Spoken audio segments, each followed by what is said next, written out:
Mais lelo naza na posa na sola na bango awa to lobela te la mukanite a penza na conscientiser na réveiller na la musa bongo ba jeune ya IDPS bande konanga IDPS boza wapi bande konanga IDPS eloko nini ezo sala bino ba jeune ya IDPS ti wapi boko bandaka ko beta maboko ba jeune ya UDPS ti wapi boko tikala kaka ba parlementaire debout ba jeune de la UDPS ti wapi boko tikala kana siège ti wapi boko comprendre que les londenge tozolo bana bino boye c'est l'UDPS ne ezo diriger Congo combien même que monsieur Félix Tshisekedi monsieur nani Félix Tshilombo aza président éluté mais il est là par des faits.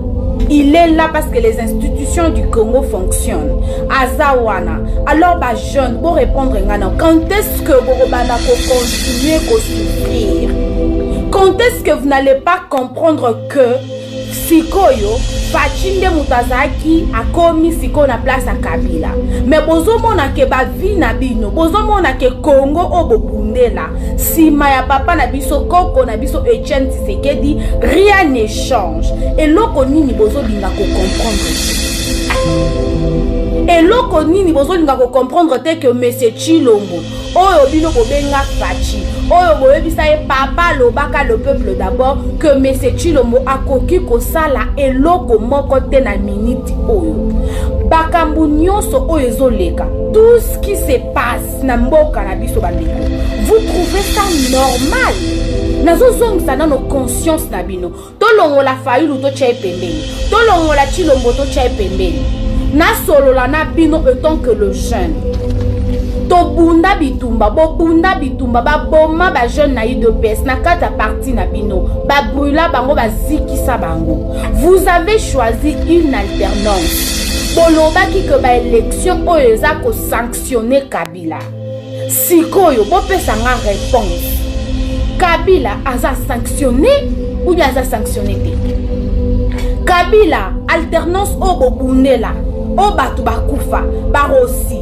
Ba Thérèse Kapangala tozwa yango to tozwa yango na lingi bon répondre nga bozong sa nano conscience na bino en place bozong sa penza mayele na bino en place tolongola Kasai tolongola Bandundu tolongola Équateur toltala tout le monde quand Martin Fayulu était aux États-Unis question à les akozonga Vital Kamerhe nani Félix Tshisekedi c'est un frère Félix Tshisekedi c'est un frère oui nous acceptons Félix Tshisekedi c'est un fils de Congo. Félix Tshisekedi azande konabiso. Et il faut te sauver.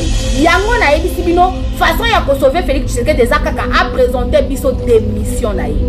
C'est la façon où Félix Tshisekedi va déboulonner Kabila, c'est de présenter sa démission. Autrement bandeko Félix Tshisekedi va rien faire jusqu'à ce que le FCC va le balader comme ça, va ko balayer pardon. Va ko balayer net nous pépé. Gouvernement et bima bandeko. Il a promis ici aux Américains qu'il va déboulonner. Vous ne savez pas pourquoi Félix a dit ça chez les Américains. Il a demandé aux Américains pour aider à déboulonner. C'est ça le message qu'il allait dire. Les Américains, aidez-moi de déboulonner Kabila.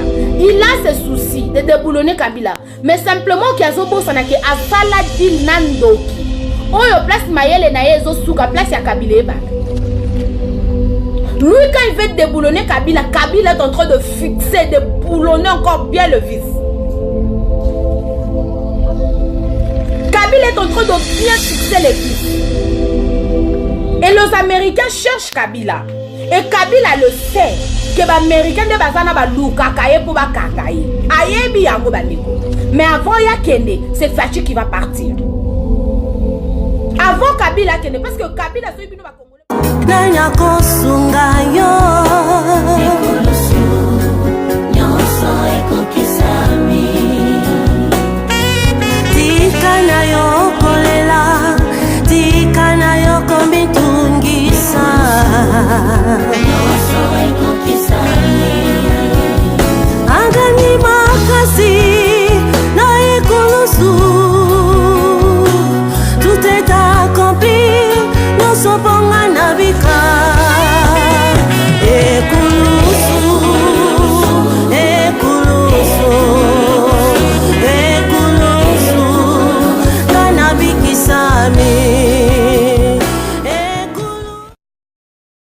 chaîne Ezali TV vous propose abonnez-vous ma chaîne. On y va.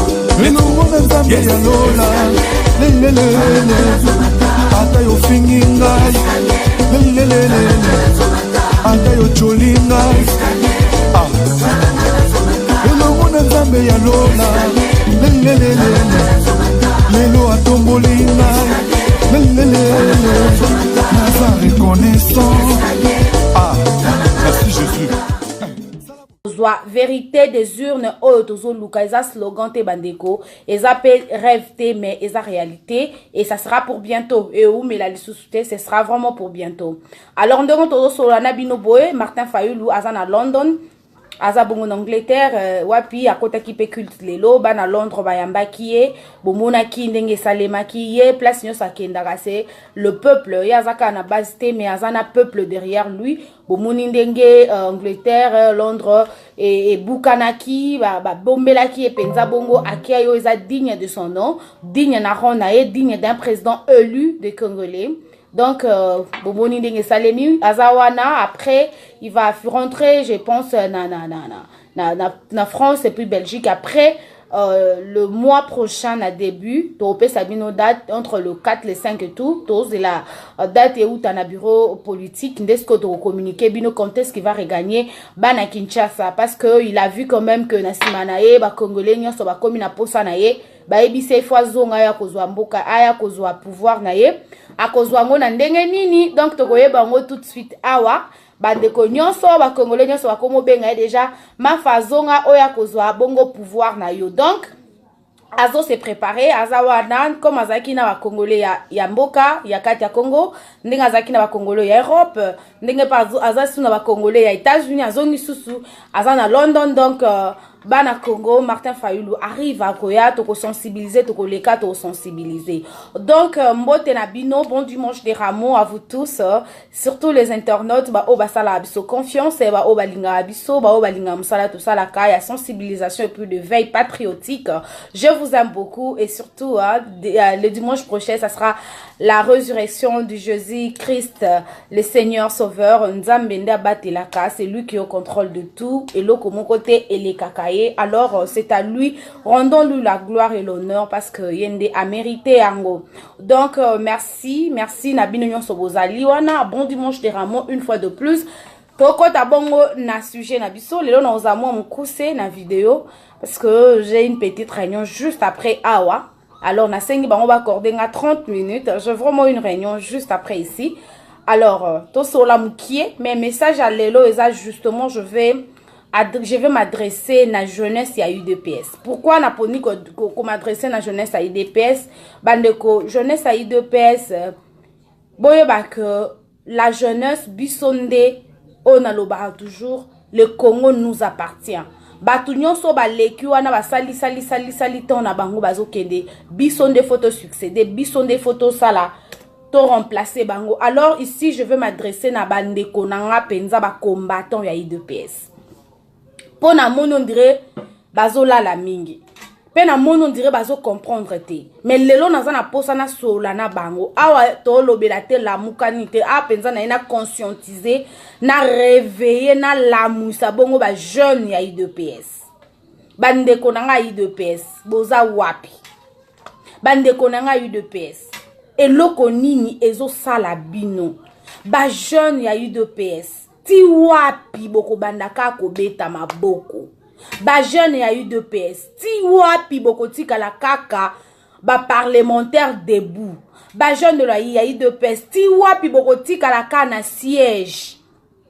Ti wapi boko comprendre que les londenge tozolo banabino boye c'est l'UDPS ne ezo diriger Congo. Combien même que Monsieur Félix Tshisekedi, Monsieur Nani, Félix Tshilombo, Aza président lutté, mais il est là par des faits. Il est là parce que les institutions du Congo fonctionnent. Azawana. Alors, bah, jeune, bon répondre, quand est-ce que Borobana continuer à souffrir? Quand est-ce que vous n'allez pas comprendre que Sikoyo, Fachi nde mutazaki akomi siko na place à Kabila. Mais bozomona ke ba vi na bino, bozomona ke Congo o bobundela. Sima ya papa na biso koko na biso Etienne Tshisekedi, rien ne change. Et loko nini bozolinga ko comprendre te. Et loko nini bozolinga ko comprendre te que monsieur Chilombo, oyo bino bobenga Fachi, oyo boyebisa ye papa lobaka le peuple d'abord, que monsieur Chilombo akoki ko sala eloko moko te na minute oyo. Bakambu nyonso oyo ezoleka. Tout ce qui se passe na mboka na biso bandeko, vous trouvez ça normal? Nazo zongisa na no conscience na bino. Tolongola Fayulu to tchaye pembeni. Tolongola Chilombo to tchaye pembeni. Na solo la na bino autant que le jeune. To bunda bitumba, bo bunda bitumba, ba boma ba jeune na UDPS, na kata parti na bino, ba brûla bango ba zikisa bango. Vous avez choisi une alternance. Boloba ki ke ba élection oyeza ko sanctionner Kabila. Sikoyo, bo pesa nga réponse. Kabila aza sanctionné ou bien aza sanctionné te? Kabila alternance o bo bundela. O batu bakufa, barosi, ba Thérèse Kapangala. Tozwa yango, tozwa yango ti. Na lingi bo répondre nga bozong sa nan no conscience na bino en place. Bozong sa penza ma yele na bino en place, tolongola Kasai, tolongola Bandundu, tolongola Équateur, tolta sikoyo ke tozaka na Congo o eza mboka na biso. Alors, répondez-moi na ba question wana. Alternance wana, tozwa yango ou bien tozwa yango te? Kabila, azaka kana mboka na biso ou bien Kabila kenda? Ah, bandeko ya UDPS. Bandeko tozo linga banani baya koyebisa biso. Tozo linga banani baya ko faire comprendre biso que Fachi ndenga zana, il faut to sauver. Yonde ko sauver Fachi. Ngande na ko sauver Fachi. Pour alternance ya solo o bozo linga bandeko, il faut que Kabila kende. Et Kabila ko kende te sans que ce qui Fachi azakaka wana kaka na pouvoir. Ça je vous le dis et puis na koyebi sabino pourquoi na zolo bango. Na komi na titre nanga que il faut bino bo pousser Fachi na démission. C'est ce qui va préserver l'ordre public na mboka na biso. C'est ce qui va résoudre le problème que nous avons. Il y a crise à légitimité. Et c'est ce qui va rétablir la paix durable dans mboka na biso. C'est la démission de Fachi. La démission de Fachi, s'il vous plaît. Pour le moment, nous avons voulu les élections. Et pour Nabisonio Sezaki que Kabila a kende. Mais Kabila n'est pas parti. Parce que le problème de Kabila, c'était de nous céder présidence. Or, dans un pays, ce n'est pas simplement la présidence qui compte. Dans un pays, nous avons 3 pouvoirs. Nous avons l'exécutif, le législatif et judiciaire. Sikoyo, na législatif bangonde kuna bakenda ko sala mibeko oyo même président de la République akweyaka. Na lingi penza to solanga na bino. Même na législatif bozomona na assemblée wana bozomona wana bangonde basalaka mibeko. Mibeko ya mboka oyo ezalaka même obalobaka la loi dessus de tout. Oyo koki même kokweisa Fachi et ça le makande na assemblée nationale. L'assemblée ne bazwaka mibeko. Sikoyo, biso assemblée nationale na biso eza dirigé na nani? La justice na biso eza dirigé na nani?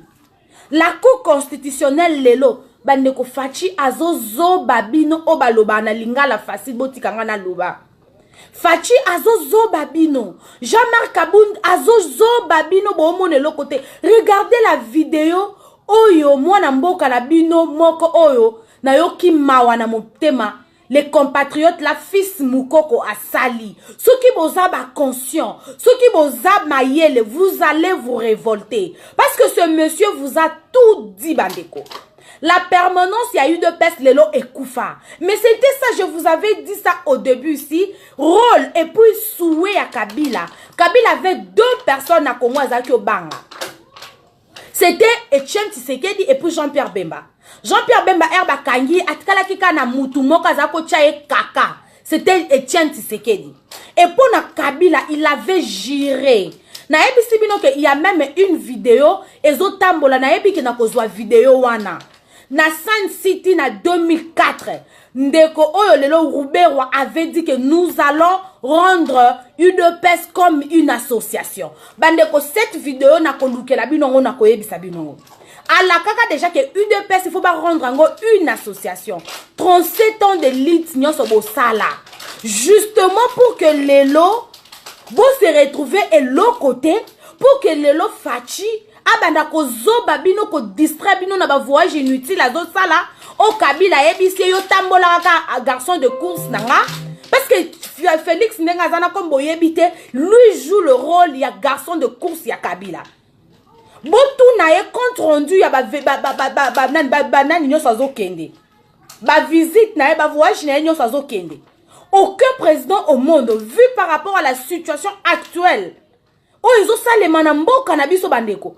Fachi aza tout le temps avion, azo nuka nini, abungisi nini libanda. Pouvoir na ye eza na kati ya Congo, pouvoir fachi eza libanda Congo te.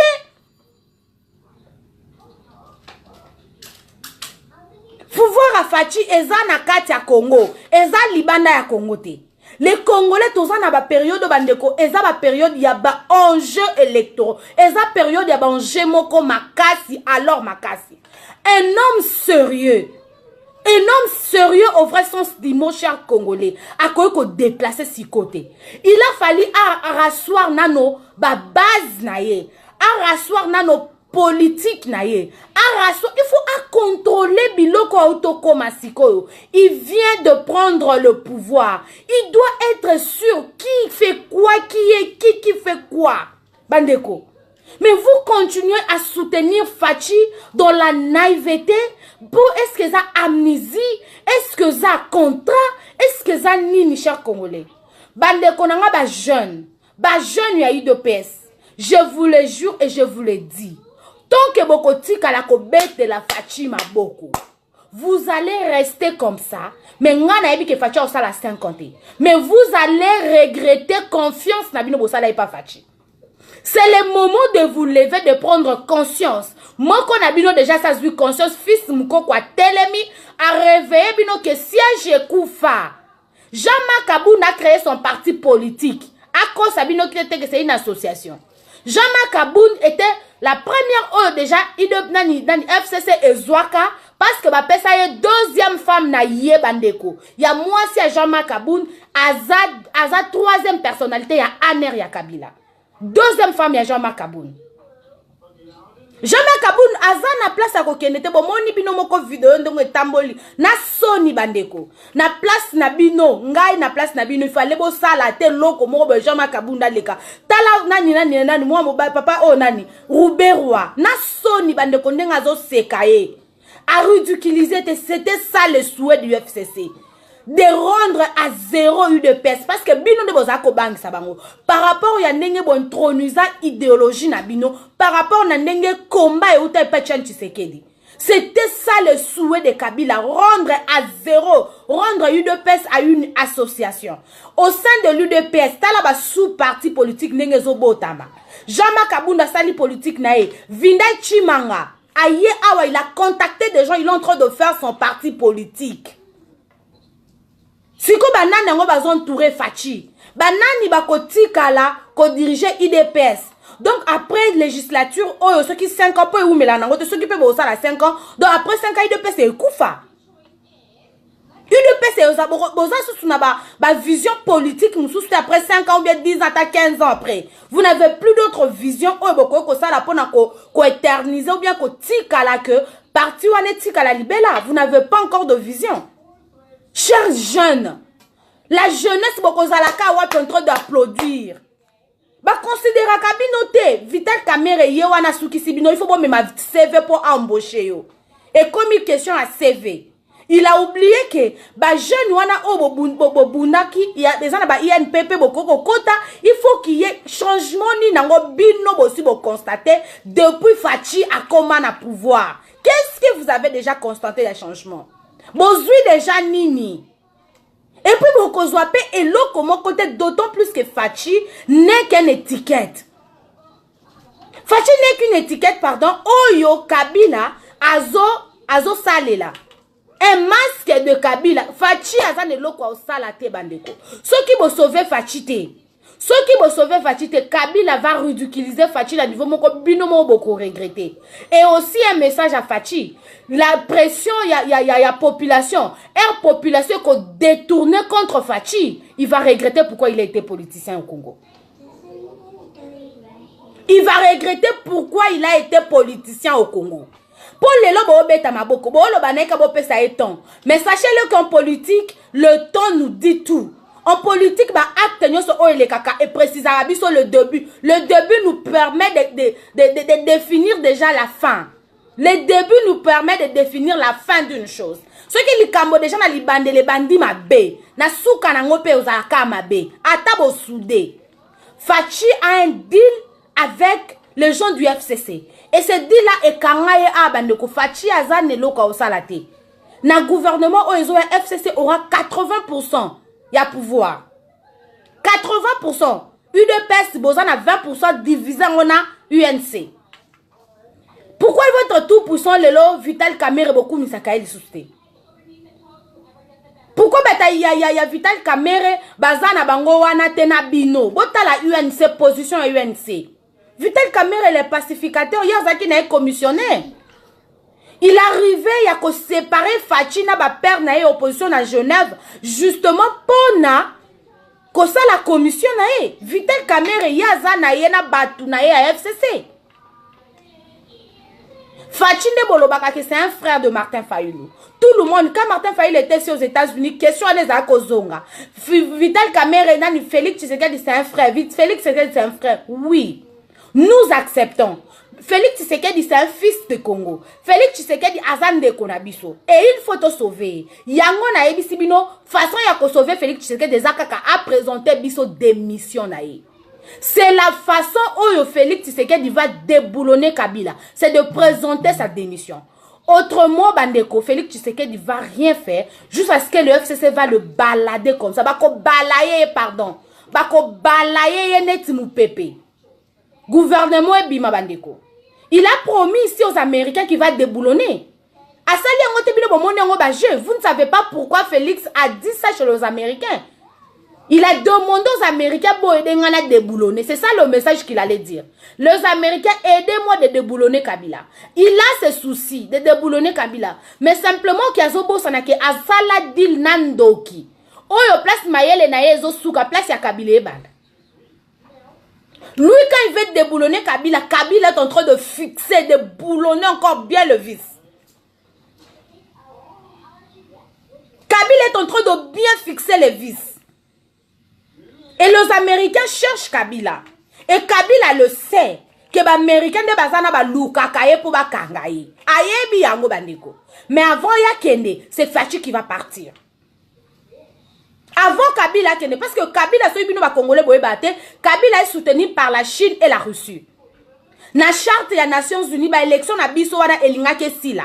Ba élection wana ba linga ki ba annulé. Mais ba élection na biso Congo ba annulé ki te parce que 2% soit na émeta qui droit de veto na bango. La Russie et la Chine. Ba mettre droit de veto na bango, les États-Unis, la France et le Royaume-Uni ne pouvaient plus rien faire. Or, na charte des Nations Unies, il faut que 5 pays, 5 conseils de sécurité n'y soient pas mettre ba droit de veto na bango pour que la Nations Unies va décider. Kabila est entouré par la Chine qui est maintenant une puissance économique mondiale. Vous devez savoir les enjeux. La Chine, maintenant Fachi, parce que les gens ont problème, il y a un intérêt, il y a occidentaux. Fachi est soutenu par qui? Nani ne puissance mondiale, moko oezana sima Fachi.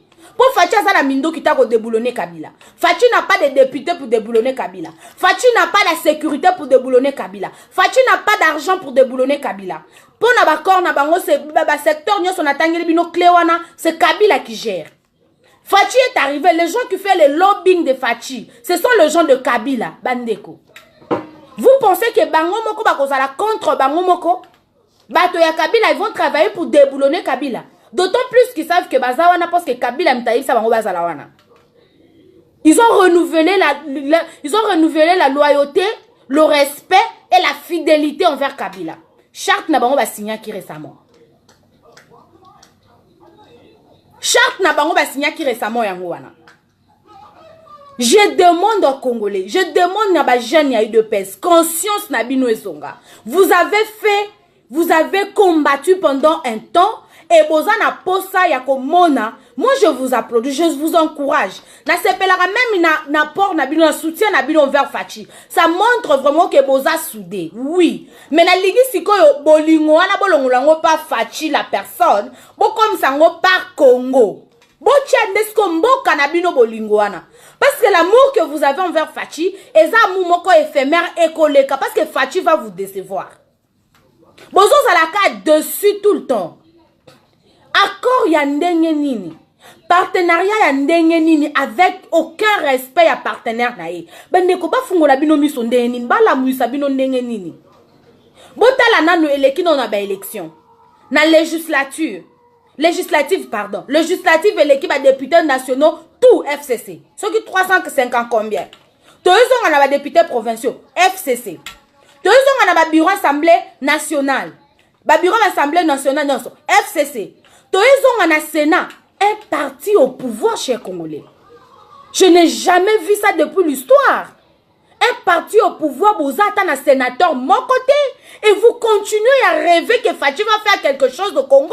Mes chers Congolais, vous avez bandeko. La jeunesse, bison de toi n'attache à lobby. Tout le monde la naïveté, tout le monde la qui fanatisme, tout le bois ka Fachi, tout le bois ka Fayulu, tout la mboka na biso, tout les misaba front na biso de toi manaïm national na biso. Un pouvoir, un président au pouvoir, chers Congolais, quelle humiliation! Si les lots va continuer à collaborer dans la chaîne étrangère. Pouvoir, s'il vous plaît. Bozata na sénateur, mon côté, aucun. Mais Salema Wapi, vous avez l'argent. Vous avez les fonctions. Vous avez tout. On a facilité à coacher en place une bonne politique pour déboulonner. Kabila déboulonné à Silisa MLC. Kabila Silisa UDPS. Kabila Silisa ma parti politique n'y a sa opposition Zaki Makasi. Justement parce qu'il était dans la présidence de la République. Il savait comment déboulonner. Ce que Bino na UDPS, vous êtes là. Et Bozolo Bake Bozan a pouvoir, vous n'êtes pas mesure de déboulonner. Seriez.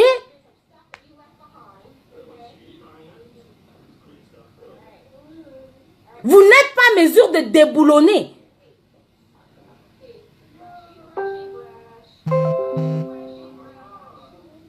Vous n'êtes pas mesure de déboulonner.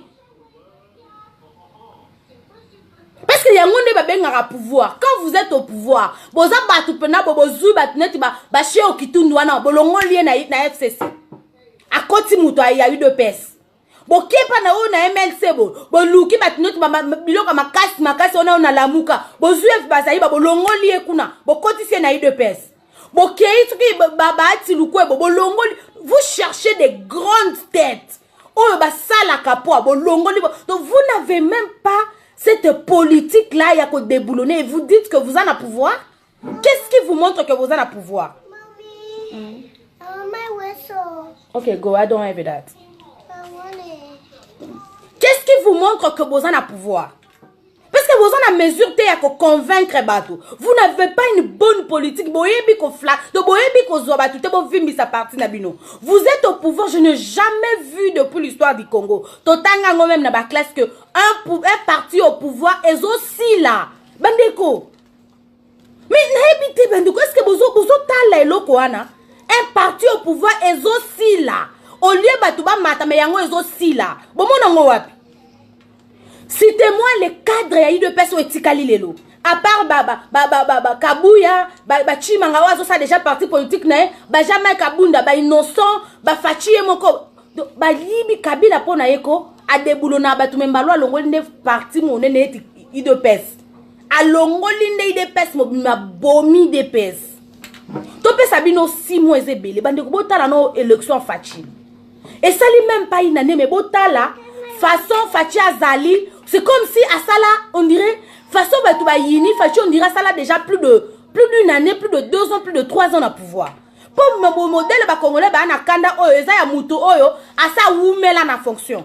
Mais Fachi oume là, non, c'est même pas une année. Mais bien on connaît que Batou nyos o baza contre Fachi wana, o bazo mona makamezo le kalamboka baza ka contre Fachi pour les sentiments. Mais vous fungola misu bandeko. UDPS c'est un pouvoir mais au koufa, bozo tala, bozo sauver moutouté, non assistante d'une personne en danger. C'est ce que les jeunes du UDPS bozo ça là. Et la seule solution de tout ceci bandeko c'est Fachi. Fachi yemoko azana moyen te ya kosala na Kabila. Kabila est plus intelligent. Ça c'est de 1. De 2, Kabila est soutenu par les forces, par les puissances. C'est la politique.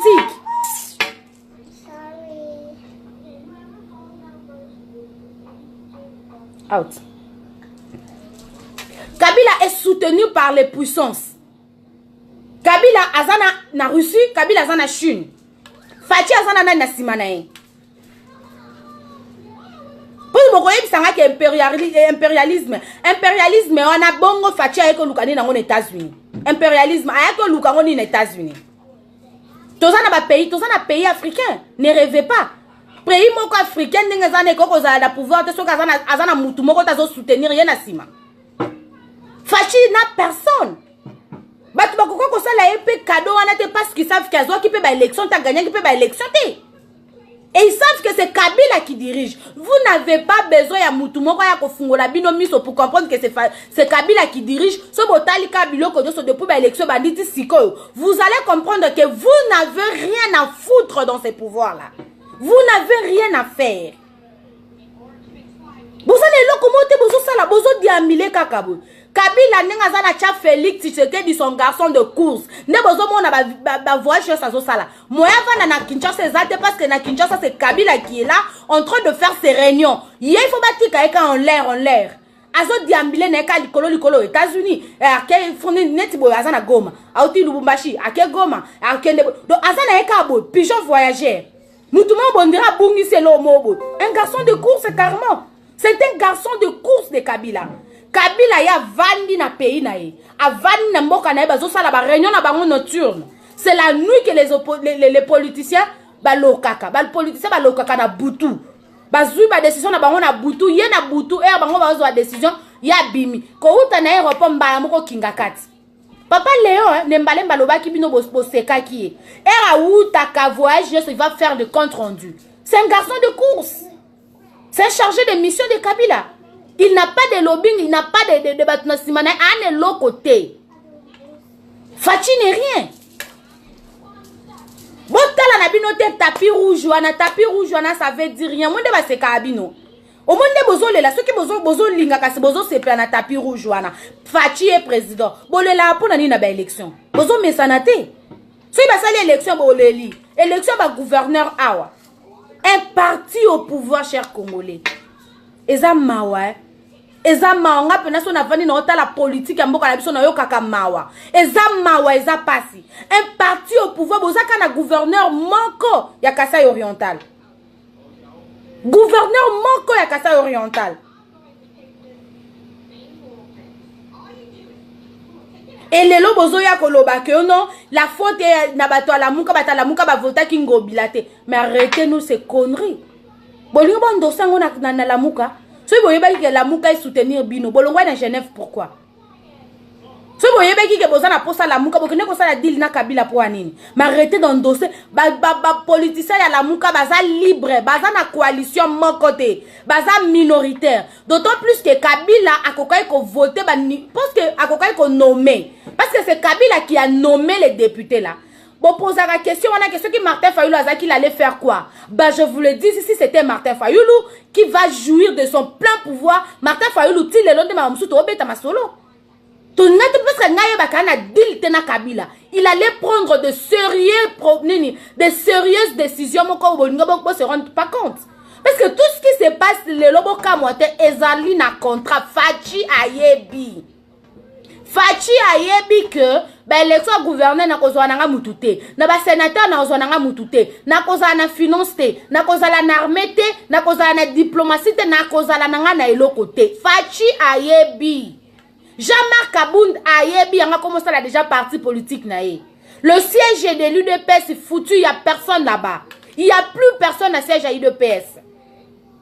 C'était ça le coup de Kabila. Il a reçu son coup. Et Fachi va être balayé, bandeko. Bon, retenir date à l'élo. Je veux rentrer ici. Quand la plateau n'a autre solana bino. Fachi va être balayé dans un clin d'œil. Ceux qui pensent quand ça fait ça, ça a 5 ans. Toza a tout dans la bino. Fachi va être balayé. En politique, les mots et gestes comptent. Fachi a dit aux Américains, aidez-moi de déboulonner Kabila. Et Kabila le sait que les Américains va loukaye pour bakangaye. Et si on n'est Kabila zana, Kabila c'est un dangereux bandeko. Kabila yebi que Fachi sa te qui est pas américain pour bakangaye. Mais yé avant ya kende Fachi ne fa kende. Rêver. Bon finga la bino de bo mesana. Mais ngai a nazo interpeller ka ba jeune aïe de pes. Boti ka kolela, boti ka konyokwama, boti ka nyonso. Fachi sa liambongo na ye. Fachi zo liambongo na ye ya muke wana boko zwa misala te boti ka la kabia. Mabeti maboko. Jama kabunda akia meti ba punda na ye kuna na kisantu amataka na punda nani Lurubero ya bisi au moins ni pouvoir. Nous allons balancer ça c'est ridicule, c'est honteux. C'est ridicule, c'est honteux. C'est ridicule, c'est honteux. Nous allons balancer ça sur les réseaux sociaux. Et le partenariat. Nous allons balancer ça sur les réseaux sociaux. Ayebisi est bien que nous allons balancer ça. Donc, tu as qui bouzo banayo. Tu as sabino nenga eu de peste to réduire en à 0. Tu as sabino nenga eu de peste tikali l'autre côté. Ça c'est qui roubé ou azo et ça jamais kabundu bongo. Mais il y a ça qu'on a teyé kaka amataka na punda, il y a ça na punda. Et après ça, allié mon bon on est bazuba miette ba pakoli bango mafuta, aye na siège pour vous dire que oh non, nous sommes là, nous mais c'est quoi ces blagues aujourd'hui bamba ya ta mabanga ya zako ça la discours wana. Et zako ça discours wana je regarde encore l'UDPS au totanga ngona classe. L'UDPS wana penza yaba Bruno Chibala, yaba Mubake, yaba Martin Fayulu, yaba F Bazaïba. UDPS wana zaka ya Etienne Tshisekedi wa Mulumba. Et Razolo Babi, c'est quoi encore cette histoire? Allez m'arrêter ces Rwandais là. UDPS wana Etienne Tshisekedi Azakoloba, allez m'arrêter ces Rwandais là qui est devenu aujourd'hui Kassaye. Le Rwandais là qui est blanchi aujourd'hui, qui est devenu Kassaye, une bénédiction pour l'UDPS. Mais papa nanga Etienne Tshisekedi azonga suna tombe nae azolela boyoki sie soni boyoki sie mawa. Vous avez réduit à 0 son combat. Il a combattu toute sa vie pour ça. Mais t'as les lokobo pesier. T'as les lokobo pesier pour le Congo. T'as les lokobo pesi nani Etienne Tshisekedi. Etienne Tshisekedi biso nyoso ba révolutionnaire toza école Etienne Tshisekedi. Ne pensez pas que bino ne boza ba kolo Etienne Tshisekedi. Etienne Tshisekedi aza icône ya mboka na biso. Et tout le monde qui aime son pays fait partie de l'école Etienne Tshisekedi. Aza ya bino mon côté. Comme bino botika na plaisanterie. Boteki mboka biso toza na école Etienne Tshisekedi toko sauver moral na ye toko longola ye. Demandez à monsieur Chilombo azolanda ngapo ye cro na Facebook. Aye bibiso nyoso ba to sala mbe émission. Ayebinga nazo sengaye a démissionné. Arrêtez de nous jouer à la connerie, arrêtez de nous jouer na ironie et tout. Vous connaissez que vous ne pouvez rien faire. Aux autres distraire la base, aux autres distraire les Congolais. Démissionnez pour rendre la tâche facile. Démissionnez pour Otikala l'homme le plus honnête au Congo. Et Otikala na histoire ya Congo. Et pour bien déboulonner Kabila, c'est ta démission, monsieur Félix Tshisekedi Tshilombo. Ta démission te permettra d'être un homme correct. Ça te permettra d'être un homme à la hauteur. Ça te permettra d'être un homme, un politicien qui va entrer dans l'histoire du Congo et du monde. Vous prenez une position responsable. Chers Congolais, je vous adresse ces messages. Je constatais avec vous que la crise persiste au sein de mon pays. Je demande que nous passions maintenant dans une période transitoire de 2 ans pour organiser les élections transparentes, inclusive, démocratique et crédible. Monsieur Félix Tshisekedi Okomi Roi. Vous nous faites ce discours, monsieur Tshilombo, Okomi Roi du Congo, to betelio maboko, to tombolio na chipoi. Et c'est là que vous allez déboulonner Kabila. Kabila Maele Naye Ekosuka. Tu nous fais ce message, Kabila Maele Naye Ekosuka. Akoye bata kende wapi. La transition, on peut vous laisser, yo diriger transition 2 ans. Après 2 ans, nous organisons, au bengi bandeko na onyo so ba Kiti, ba Martin Fayulu, ba Jean-Pierre Bemba, ba Moïse Katumbi, tout le monde, ba Kiti na Congo. Et après 2 ans, nous organisons les élections. C'est là où nous allons déboulonner Kabila. Kabila komona ke piège na nyonso et kokoma na suka. Mais ceux qui osent canisa, osent continuer à distraire les Congolais. Les Congolais, ils vont se retourner contre toi, monsieur Félix. Le soulèvement populaire va commencer dans ta propre famille, dans ton propre famille politique. Le soulèvement populaire que Bisoto Lukaka, ça va commencer dans ta propre famille politique. C'est l'UDPS qui va commencer le soulèvement populaire. Toza Arabandeko. J'ai 2 options que je donne à M. Tshilombo. Sa démission. Premièrement, il doit démissionner. Ce qu'il a démissionné, retour ya ba Congolais. Ba Congolais ba côté les mélaillés pour ba komona que espoir na bango se sont volés. La personne qu'ils ont fait confiance a trahi confiance na bango, mais ça sera difficile. Hein? Comment il va contenir? Il y a qu'à supporter 80 millions d'habitants. Il y a qu'à supporter 80 millions d'habitants d'Eni. C'est ba Tomboki. Les soulèvements populaires, Martin Fayulu à Lobango déjà, ça va commencer na ba étape belé, ko outa ba place belé. Et ko outa na ba étape belé bandeko. Et le bateau ngana zo e sabino, les gens qui vont commencer d'abord le soulèvement populaire, UDPS. Ils vont se rendre compte que Fatia zo foutre bango la merde tellement à kosi bango mingi, ba komi ba zo ba bololé na e, nde ba ko yina ye sikoyo. Place nesko boromo na pena soulèvement populaire et kosa alimande wana. Et toza na posa ya kimia na mboka na biso. La personne bandeko qui peut décompter la situation actuellement n'est rien d'autre que M. Tshilombo. Bon, nous que Martin Fayulu a sauvé Tshilombo. Il est en train de se noyer. Azo mizindi, ça azo kufa déjà. Est-ce que boningi Martin Fayulu a sauvé ba kufa na elongo te. Te ma faza ane kuna. Boti kaye aza ane kuna.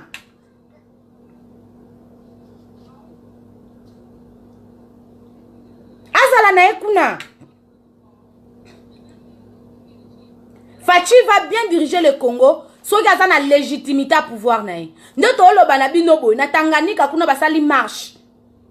Basali marche, il y a ba élection, il y a Zoé Kabila. Na Tanganyika peut-être Zoé Kabila zaki président, ceux qui gouverneur babenga. Basali marche lelo, ils ont marché. Ba boy Zoé Kabila. Sikoyo, toza pendant la période où il y a calcul politique ezo bunana do calcul politique ezo bunana te, le garçon de course, il y a zaka na avion. Le garçon de course à Kabila azo distraire yo kende boye so melanga lipa. Ke yo bisana kimo to lobaka choyo ndasela ka we malaka. Donc ozo telema kaka. Entre temps bango koto bazolamba. Azaki na États-Unis akozonga zongi bo ba élection ba gouverneur pas gouverneur moko. Gouverneur moko kaka, Kassa oriental. Un président au pouvoir, un parti au pouvoir. Na nous tête au monde un parti au pouvoir. Au lieu batuba bakisama parce que vous comme na pouvoir. Au lieu bo pesa bato gouya kokota na UDPS. Au lieu bo ibsanga na depuis UDPS on est comme na pouvoir. Combien de personnes baye ko s'adhérer? Parce que c'est ce qui montre que vous êtes en train d'agrandir politiquement. Combien de gens viennent s'adhérer? Mbea papa. Combien de personnes viennent s'adhérer na UDPS depuis bo comme na pouvoir? Combien de personnes viennent s'adhérer? Bato combien baye ko kota na UDPS depuis UDPS est comme ko soutenir depuis comme na pouvoir. Combien de gens viennent s'adhérer? Regardez là nos binomoko na kati structure na bino comme mbea. Et comme ils ont désorganisé, bozoye baté qui fait quoi, qui est qui do parti est comme délaissé, il y a pas un père, papa zate zoné na famille moko papa zate do dembandade comme dembandade bozoye baté oya kende wapi ozonga bo comme yeti bana bichike il dépêche sa chilia ya Etienne Tshisekedi wa Mulumba, le parti historique du Congo. Le parti historique du Congo, bokomi mbeya, bokomi bana bazanga papa, bokomi bana bichike Kabila, a déboulonné bino président na bino, Kabila longoli bino UDPS, a séparé bino na Fachi. Vital caméra sali barrière et comme pour kota na nini faut pesa nga CV. E bino bobundaka caméra ya zake pour pesa asenga CV. Ici ya Diembeli na sima na bino. Lelo e komi pour kota ozwa musala faut pesa bino CV. Ayebi ke côté CV mobulu, bosuki wana boko botika na bino ka bobando betaka na bino ka maboko. Entre temps beaucoup fa na nzala. Entre temps pas ces eaux continuent. Entre temps ba malade les eaux continuent. Insécurité na mboka, batu bazo kufa. Muto soda oya kufaki na njili boyebi poni soda na kufaki parce que ba yebisi ekenaka na ko surveiller Kabila yazo voyager ba bisi tika Fachi ke ne ba habiter mais yende muto za ba bomi bozo rêver bazo seka bino batayi de pesi ne ba sekaka biso to solana bango ata boyini ata bosali nini ata to solola kana batu nyonso ata bondimi na biso binote bondimi na bino biso te peu n'importe. Mais c'est kakabino ba mona na bido nde bazana baloba ngoto mona ba parti politique mais UDPS on n'a jamais vu un parti politique comme UDPS. Ba c'est mon kakanabino bata FCC comme vous n'avez pas l'idée. FCC ça la contrat na palou. Et bis palou et bis biso toza na primature. Papa nanga kizenga ya bandi, kizenga maladi pas kizenga longwe. Muta palou muta continuer. Adolphe Mouzito.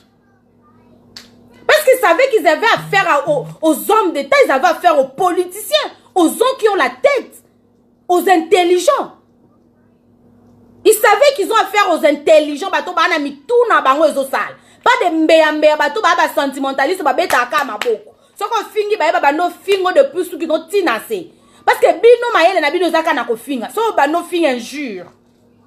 Boza ba champion na kofinga mais boza ba moins ba très bas na stratégie pour na monter ba stratégie politique vous ne savez pas ça yako bazo sakane la bino vous ne savez pas c'est quoi les stratégies politiques bino boza kana ba insulte oh biso to mona nene ba to ne ba finga ba Kabila ba papi tamba na ba ni to mona no ba finga ba tout on a insulté Kabila na ndenge nyos mais ba papi tamba bango c'est le stratégie ba monter ba béret rouge ba monter ba boy ba monter ba boy ba sala ba marche te bango bazo déboulonner kaka papa ba bendi pion moko alongwe papa batali MLC nani to longola secrétaire général batali kuna nani to longola boy batali kuna c'est comme ça les stratégies ko bino stratégie na boye bien ngote na politique ya bino boye bika kofinga stratégie on va bien la stratégie pour sauvegarder le pouvoir pour maintenir son pouvoir vous ne savez pas ça.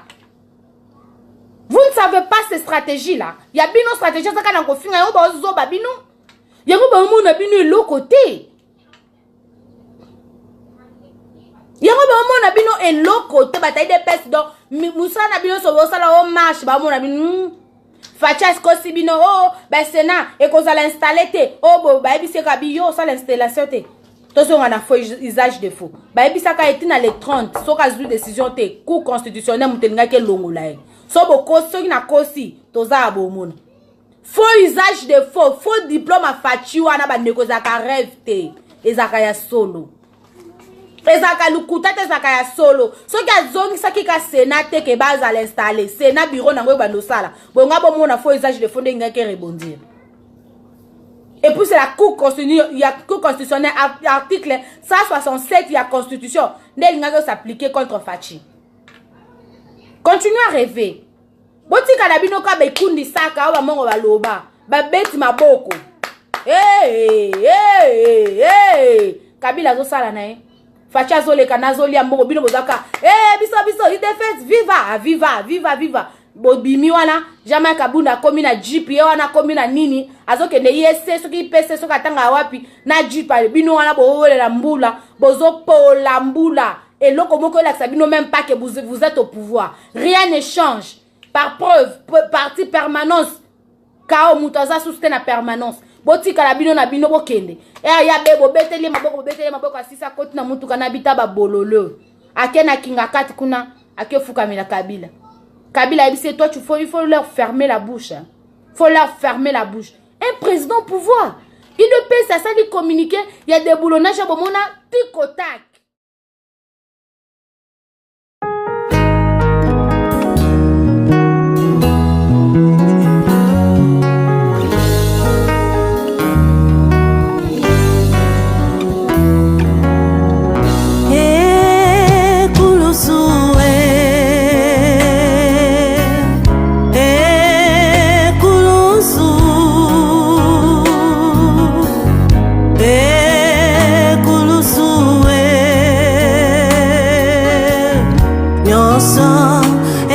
ekokisame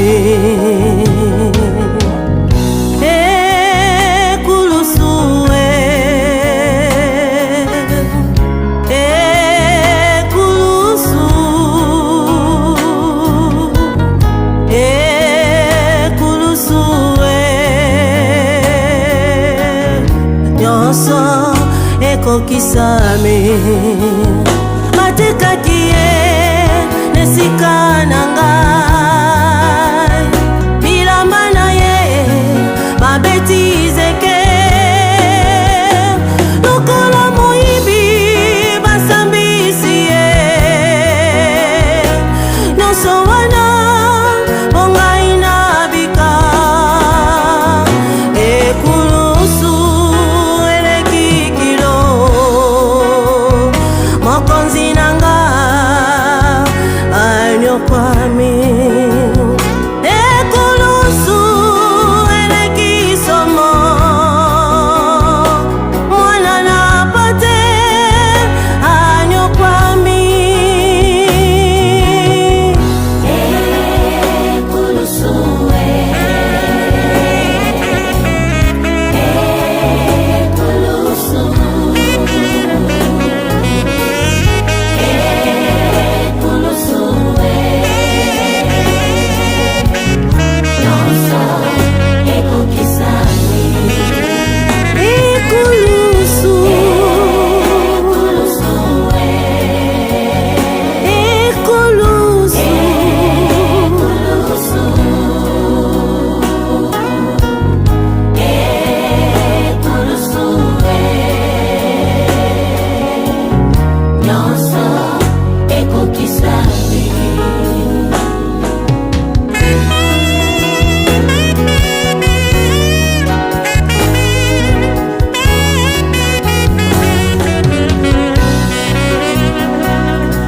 nakobota na yo na nakotelemela yo ekulusu nyonso ekokisami na minoko na yo na nakosunga yo ekulusu nyonso ekokisami tika na yo kolela tika na yo komitungisa nyonso ekokisami agani makasi na ekulusu tout est accompli nyonso bonga na bika ekulusu ekulusu ekulusu kana bikisami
Bikisami